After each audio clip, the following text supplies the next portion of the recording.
16 जनवरी 2015 को अलबासत अल सैद का इंटरव्यू आता है, जो कि इजिप्शियन नेशनल रिसर्च सेंटर में काम करते हैं।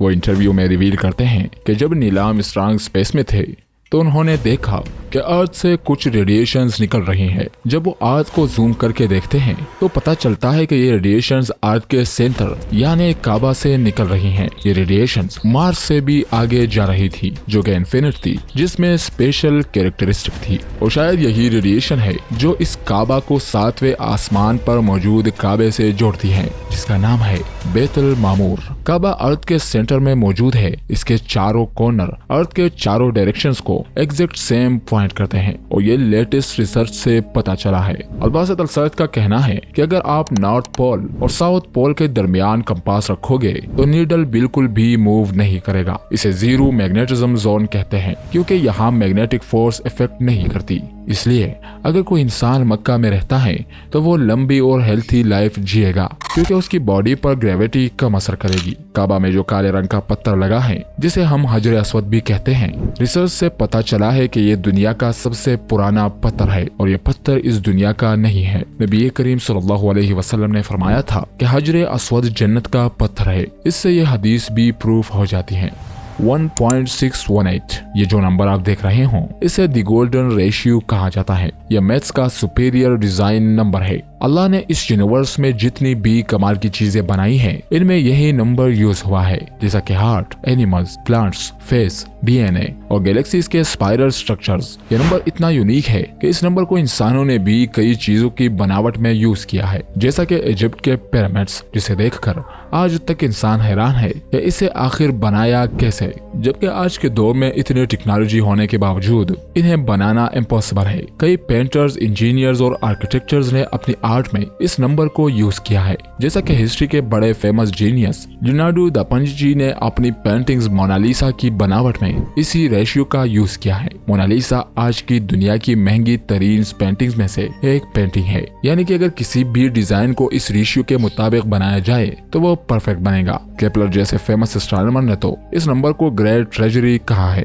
लेकिन आखिर इस दुनिया में वो कौन सी जगह है जहाँ ये नंबर अप्लाई होता है? मक्का वही शहर है जहाँ काबा है। मक्का और नॉर्थ पोल के दरमियान का डिस्टेंस है 7631.68 किलोमीटर्स और मक्का से साउथ पोल के दरमियान का डिस्टेंस है 12,338.32 किलोमीटर्स, जिसका प्रोपोर्शन बनता है 1.618 दी गोल्डन रेशियो। इतना ही नहीं, साउथ पोल और मक्का दोनों पोल्स के दरमियान के डिस्टेंस का प्रोपोर्शन भी 1.618 बनता है। अगर लैटिट्यूड और लॉन्जिट्यूड मैप से भी देखे तो मक्का की ईस्टर्न डिस्टेंस से वेस्टर्न डिस्टेंस का प्रोपोर्शन भी 1.618 ही बनता है। फिर साइड से मक्के की सोल्डेस लाइन तक डिस्टेंस और इसी लैटिट्यूड पर दुनिया की पैरामीटर का प्रोपोर्शन भी 1.618 बनता है। मक्का पूरी दुनिया में वाहिद ऐसी जगह है जिसकी लंबाई चौड़ाई में गोल्डन रेशियो बनता है। आज से हजारों साल पहले अल्लाह ने अपने खास बंदे हजरत इब्राहिम अलैहिस्सलाम को अपना नबी चुना। हजरत इब्राहिम अलैहिस्सलाम लोगों को अल्लाह की तरफ बुलाते थे, लेकिन उस वक्त अल्लाह की इबादत करने के लिए कोई खास जगह न थी जहाँ लोग आकर एक अल्लाह की इबादत कर सके। हजरत इब्राहिम अलैहिस्सलाम की ख्वाहिश थी कि काश कोई ऐसी जगह हो जहाँ लोग आकर अल्लाह को याद कर सके। तो अल्लाह ने अपने दोस्त हजरत इब्राहिम अलैहिस्सलाम की इस ख्वाहिश को पूरा किया और हजरत इब्राहिम अलैहिस्सलाम को काबा बनाने का हुक्म दिया। हजरत इब्राहिम अलैहिस्सलाम ने अपने बेटे हजरत इस्माईल अलैहिस्सलाम के साथ काबा बनाया, लेकिन काबा को सबसे पहले हजरत इब्राहिम अलैहिस्सलाम ने नहीं बल्कि हजरत आदम अलैहिस्सलाम ने बनाया था। लेकिन हजरत आदम अलैहिस्सलाम के इस दुनिया से रुखसत हो जाने के बाद हजरत नूह अलैहिस्सलाम का दौर आया और हजरत नूह अलैहिस्सलाम के दौर में पूरी दुनिया में बहुत बड़ा फ्लड आया, जिसकी वजह से काबे की दीवारें गिर गई।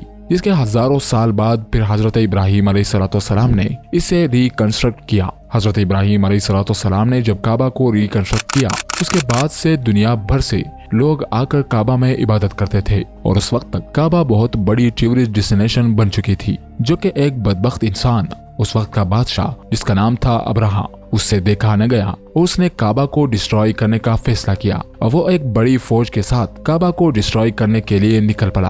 तभी अल्लाह ने इतनी बड़ी फौज को छोटे परिंदों से हरा दिया। इन परिंदों ने अपने मुंह में पत्थर डालकर अब्राहा की फौज पर फेंके और उन पत्थरों ने अब्राहा की पूरी फौज को तबाह बर्बाद कर दिया। جس کا ذکر نہ صرف قرآن میں ہے بلکہ یہ تاریخ کا حصہ ہے۔ ابرہہ کے اس واقعے کے کچھ سال بعد مکہ میں نبی پاک صلی اللہ علیہ وسلم پیدا ہوئے۔ نبی پاک صلی اللہ علیہ وسلم کے دور میں کعبہ میں 360 بت رکھے تھے جن کے عرب کے لوگ پوجا کرتے تھے، لیکن 600 عیسوی میں ایسا فلڈ آیا جس نے کعبہ کی دیواروں کو ڈیمیج کر دیا۔ اس کے بعد عرب کے لوگوں نے کعبہ کو دوبارہ تعمیر کرنے کا فیصلہ کیا اور نبی پاک صلی اللہ علیہ وسلم نے عرب کے باقی قبیلوں کے ساتھ مل کر کعبہ کی دوبارہ تعمیر کی۔ لیکن جب کعبہ کی تعمیر ہوئی اور حجر اسود کو رکھنے کا ٹائم آیا تو عرب کے قبیلوں کے آپس میں لڑائی شروع ہو گئی۔ ہر قبیلہ یہ چاہتا تھا کہ نیک کام وہ خود کرے، جسے دیکھ کر ابو امیہ بن مغیرہ نے کہا کہ کل صبح جو انسان کعبے میں پہلے داخل ہوا وہی یہ کام کرے گا۔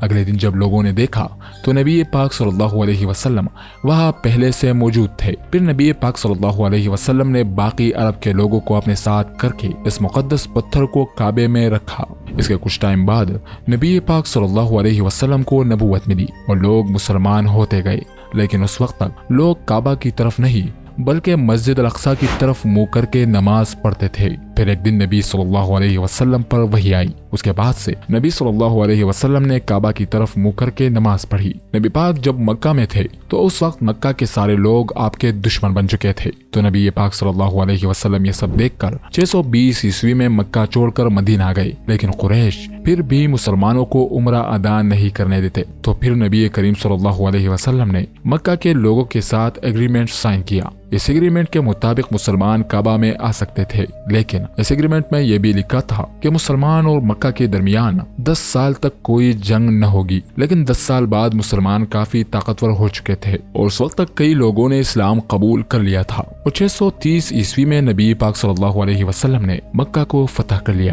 مکہ کے فتح کرنے کے بعد انہی صحابیوں نے خود بتوں کو توڑا جو کہ پہلے ان کی پوجا کیا کرتے تھے۔ اس کے بعد 683 عیسوی میں حضرت علی رضی اللہ تعالیٰ عنہ کی وفات کے بعد عبداللہ ابن زبیر اور خلافت امیہ کے درمیان جنگ ہوئی۔ اس جنگ میں کعبہ کو آگ لگا دی گئی تھی، جس کے بعد عبداللہ ابن زبیر نے کعبہ کو دوبارہ تعمیر کیا۔ 11 جنوری 930 کو حج کے پہلے ہی دن کرامتیوں نے کعبے پر حملہ کر کے حجر اسود کو چرا لیا۔ کرامتیوں کا لیڈر ابو طاہر الکرامتی اپنے ساتھیوں کے ساتھ گھوڑوں پر مکہ میں داخل ہوا اور لاکھوں لوگوں کو قتل کر کے حجر اسود کو اپنے ساتھ مسجد الدینار میں لے گیا۔ یہ وہ مسجد ہے جسے نبی پاک صلی اللہ علیہ وسلم کے دور میں کچھ ہیپوپیٹس لوگوں نے بنایا تھا۔ نبی پاک صلی اللہ علیہ وسلم نے آرڈر دے کر اسے توڑ دیا تھا۔ یہ لوگ اس مسجد کو بنا کر اسلام میں یونٹی ختم کرنا چاہتے تھے۔ ابو طاہر بھی یہی چاہتا تھا کہ لوگ کعبہ کو چھوڑ کر مسجد الدینار میں حج کرنے آئے۔ اللہ نے اسے بڑی دردناک موت دی، اس کے جسم کو کیڑوں نے کھایا۔ پھر اس کے 30 سال بعد